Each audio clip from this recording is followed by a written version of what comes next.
Everyone in room 12C thought Emily Bennett was invisible. She never spoke unless called on, kept her pale blonde hair tucked behind her ears, and spent most of her time scribbling in a weathered sketchbook no one ever saw. Teachers called her well-behaved.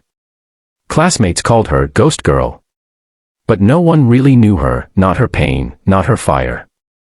That changed the day her shirt was torn in front of everyone. It was a humid Friday afternoon, the kind where even the fans struggled to fight the heat. The class had just settled into their seats after lunch, chatter bubbling as Mr. Haskins wrote math problems on the board. Emily sat near the back, close to the window, eyes down as usual. Her worn hoodie covered her arms, even in the summer heat.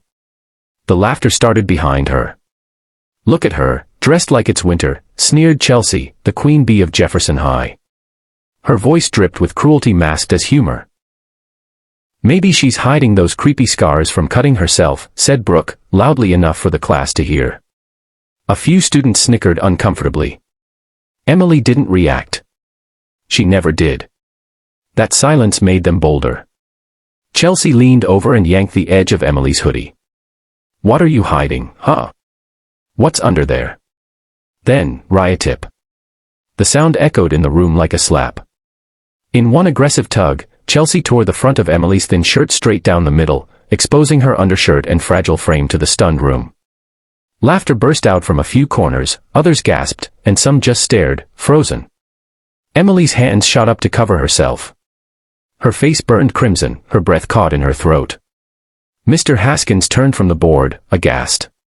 But then something changed. Emily stood up. Her chest rose and fell like waves crashing against rock. Her sketchbook dropped to the floor with a thud. She looked directly at Chelsea, and her eyes weren't sad anymore. They were blazing. Without a word, Emily turned toward the empty desk in front of her, clenched her fists, and kicked it. Hard. The metal legs screeched as the desk slid across the floor and smashed into the wall. The room went dead silent. Chelsea's smirk vanished. Brooke's jaw dropped. Even Mr. Haskins looked like he forgot how to breathe. Emily's voice, when she finally spoke, was calm. Steady. But powerful. "I'm done being your target." It wasn't just a reaction. It was a turning point. The principal got involved. Chelsea and Brooke were suspended for assault. But that wasn't the end of the story, it was only the beginning. After that day, people looked at Emily differently. Some with respect, others with fear. A few tried to apologize. But Emily didn't want apologies. She wanted peace. She started showing up to school in clothes she liked. Wore her hair down. She even spoke in class, not just when called on, but when she had something to say. Her voice was soft, but it carried weight. Slowly, Emily found people who saw her not as a ghost, but as a person. A girl with dreams, fears, and stories no one had cared to ask about before.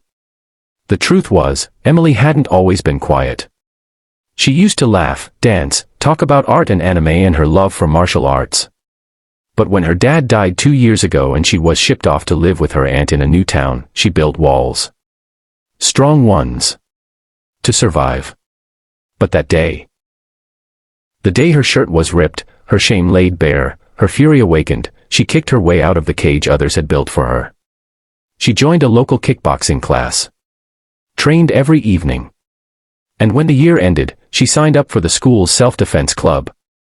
At the next school assembly, when asked to speak about bullying, Emily stood tall on the stage, her voice trembling at first but gaining strength with every sentence. "I used to think staying quiet would protect me," she said. "But silence only gives bullies permission." That day, I didn't just stand up for myself. I stood up for every kid who's ever felt powerless. And I'm never going back. Emily's message was clear: you can be quiet. You can be kind. But don't ever let anyone mistake that for weakness.